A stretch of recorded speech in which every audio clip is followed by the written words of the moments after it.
At samantalang siya'y nakaupo sa bundok ng mga olibo, ay nagsilapit sa kanya ng bukod ang mga alagad na nagsisipagsabi, "Sabihin mo sa amin, kailan mangyayari ang mga bagay na ito?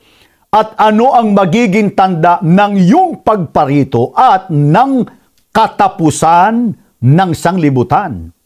Ang tinutukoy po na pagparito ng ating Panginoon Jesucristo ay siya ring katapusan o wakas ng sanglibutan.